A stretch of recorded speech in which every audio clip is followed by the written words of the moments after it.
আসসালামু আলাইকুম। আশা করছি সবাই ভালো আছেন। আজকে হচ্ছে ইলিশ মাছ দিয়ে আলু, বেগুন আর হচ্ছে টমেটো রান্না করব।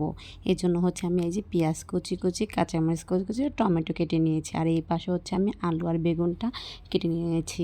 আমি কিন্তু আলুটা বেশি দিয়েছি, একটা মাত্র বেগুন দিয়েছি। আমি হচ্ছে বেগুন কম দিয়ে আলুটা একটু বেশি দিয়ে শুধু মাখা মাখা করে ইলিশ মাছ রান্না করব। যাই হোক, এই যে একটা কড়াইতে আমি তেল ঢেলে নিলাম। আর তেলটা গরম হওয়ার সাথে সাথে আমি পেঁয়াজ দিয়ে দিলাম। আর এখন দিয়ে দিব কাঁচামরিচ কুচি। আর এখন হচ্ছে আমি পেঁয়াজ আর কাঁচামরিচটাকে এমনভাবে ভাজবো যেন বাদামি কালার হয়ে যায়।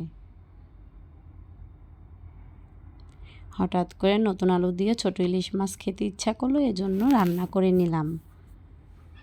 আর আমার রান্না যদি আপনাদের কাছে ভালো লেগে থাকে অবশ্যই আমাকে একটি লাইক, কমেন্ট, শেয়ার করে দিবেন। এই যে দেখেন বাদামি কালার আসলো, আর আমি সাথে সাথে একটু পরিমাণ পানি দিয়ে দিয়েছি যেন হচ্ছে মশলা দিয়ে কষাতে পারি এজন্য। এই যে এখন হচ্ছে আমি সামান্য পরিমাণ হলুদের গুঁড়া আর সামান্য পরিমাণ মরিচের গুঁড়া আর স্বাদ অনুযায়ী লবণ দিয়ে দিলাম।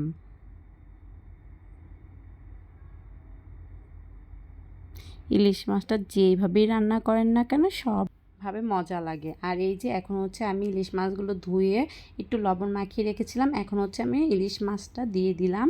ইলিশ মাছটা আগে কষিয়ে নিব। এই যে আমার ইলিশ মাছটা কষানো হয়ে গিয়েছে। এখন হচ্ছে আমি এক এক করে সবগুলো মাছ তুলে নেব। এই যে এখন হচ্ছে আমার সেই তরকারি আলু আর বেগুনটা, আমি কিন্তু একটা বেগুন দিয়েছি, আগেই বলেছি আমি বেশি বেগুন দিইনি, আলুটা বেশি দিয়েছিলাম। আর এখন হচ্ছে আলু আর বেগুনটাকে আমি ভালো করে কষিয়ে নিব।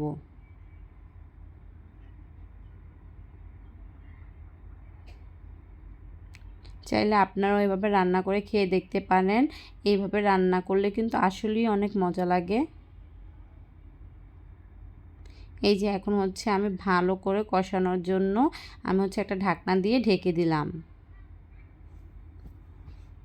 এই যে আমি আবার ঢাকনাটা খুলে ভালো করে নেড়েচেড়ে নিচ্ছি।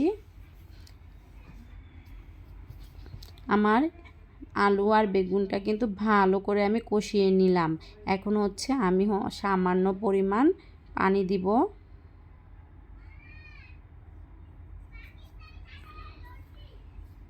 এই যে দেখেন আমি কিন্তু বেশিটা পানি দিচ্ছি না, ঠিক অল্পখানি, কারণ আমি মাখা মাখা করে রান্না করব এজন্য।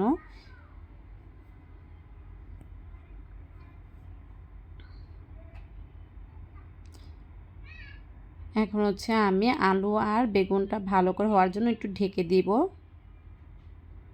আর এই যে আমি ঢাকনাটা খুলে নিয়েছি, দেখতেছি ভালোই মোটামুটি সিদ্ধ হয়েছে।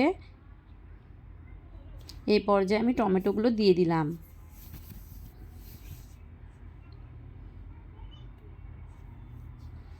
এখন হচ্ছে আমার আলু, বেগুন আর টমেটোটা ভালো করে একটু সিদ্ধ হওয়ার জন্য আমি নেড়েচেড়ে ঢাকনা দিয়ে ঢেকে দিলাম।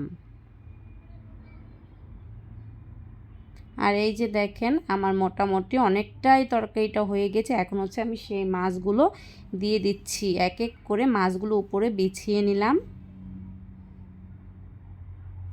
দেখতেই পারতেছেন আমি সবগুলো মাছ উপরে বিছিয়ে নিয়েছি।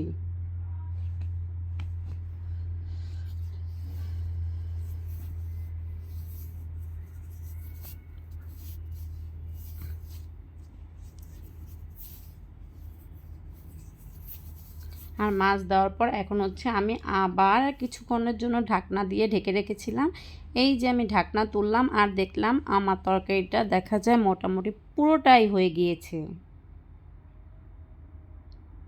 আমার তরকারির রান্নাটা কেমন লাগলো আপনাদের কাছে আমাকে অবশ্যই কিন্তু জানাবেন। আর ভালো লাগলে অবশ্যই একটি লাইক করে দিবেন এবং কমেন্টে বলবেন আর কি কি রান্না দেখতে চান। এই যে আমি এখন ধনেপাতা দিয়ে সুন্দর মতো নেড়েচেড়ে নিচ্ছি। আর শীতের দিন ধনেপাতা দিব না তা কি আর হয়? শীতের দিনে ধনেপাতা দিলে তো হচ্ছে তরকারির স্বাদ আরও দ্বিগুণ বেড়ে যায়। যাই হোক, আজকে হচ্ছে আমি একেবারে সুন্দর করে ইলিশ মাছ দিয়ে আলু দিয়ে রান্না করলাম। আপনাদের কাছে যদি ভালো লাগে অবশ্যই আমাকে একটি লাইক কমেন্ট শেয়ার করে দিবেন। কিন্তু এই যে দেখেন আমার তরকারিটা রান্না হয়ে গিয়েছে। যাই হোক, আজকে আপনাদের সাথে এই পর্যন্ত। পরবর্তীতে আবার নতুন নতুন ভিডিও নিয়ে দেখা হবে। আল্লাহ হাফেজ, ভালো থাকবেন সবাই।